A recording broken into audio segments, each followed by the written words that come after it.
Imagine a man standing in front of you, speaking with confidence, promising safety, promising answers, promising a better world. People are crying. Nations are confused. Fear is everywhere. And he says, "Follow me." The question is not whether he will be convincing. The question is, will you recognize him before it's too late? The Quran warns us that near the end of time, there will be great deception. Truth will feel rare.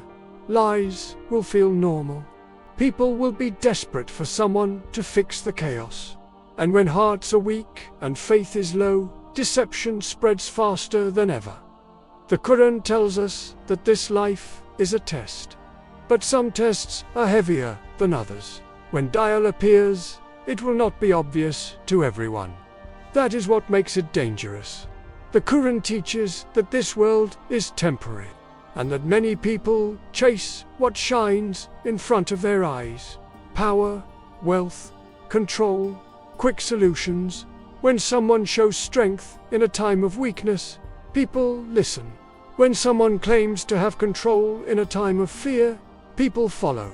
But the Quran reminds us of something deeper. Real power belongs only to Allah. Real control belongs only to Allah. Anyone who claims what belongs only to the Creator is already exposing himself. Imagine a world shaken by disasters, people searching for hope, searching for stability, searching for someone who can end the suffering.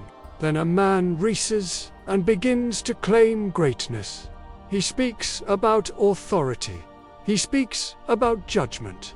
And slowly, his words cross a line no human should ever cross. The Quran is clear that on the day of judgment, no soul will have power except by the permission of Allah. No one can forgive sins except Allah. No one controls life and death except Allah. So, if a man stands and claims those things for himself, will you remember what the Quran already taught you? That is the real question. Dajjal's trial is not just about miracles or power. It is about belief.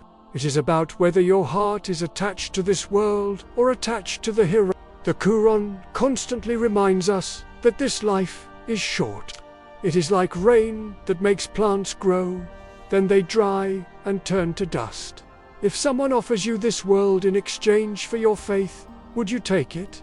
Think about it honestly.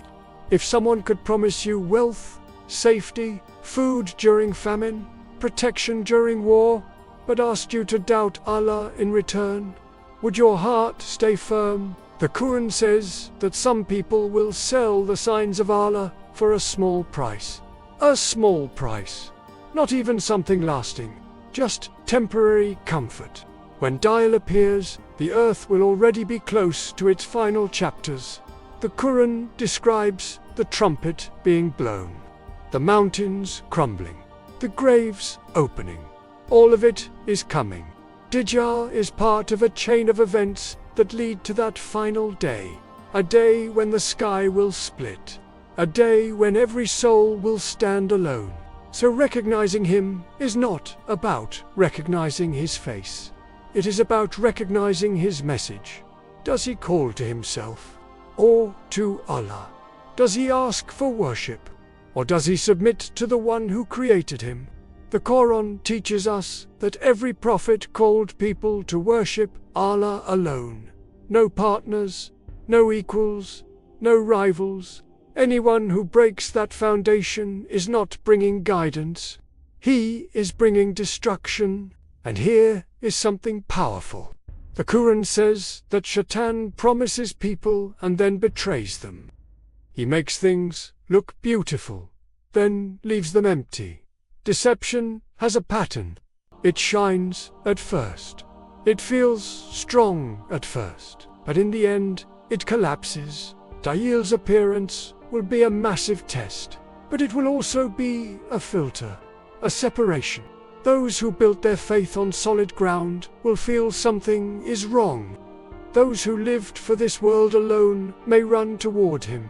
On life after death stories, we reflect on these realities, not to create fear without purpose, but to prepare the heart.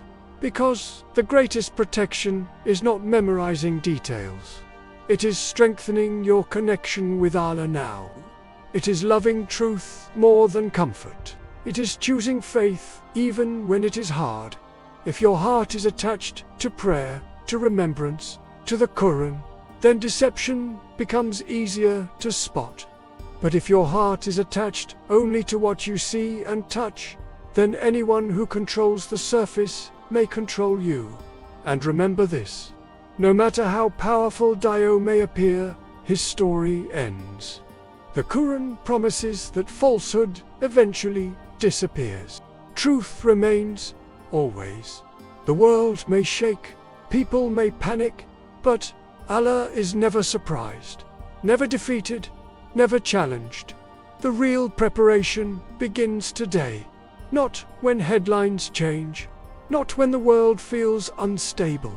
Today, in the quiet moments, in private prayers, in small choices no one else sees. So ask yourself something real. If someone came tomorrow claiming ultimate authority, would your heart already know the difference? Or would you hesitate? When Dajjal appears, recognition will not come from the eyes alone. It will come from a heart trained to know its Lord. If this made you think, I want to hear from you. Do you believe people today are spiritually prepared for such a test?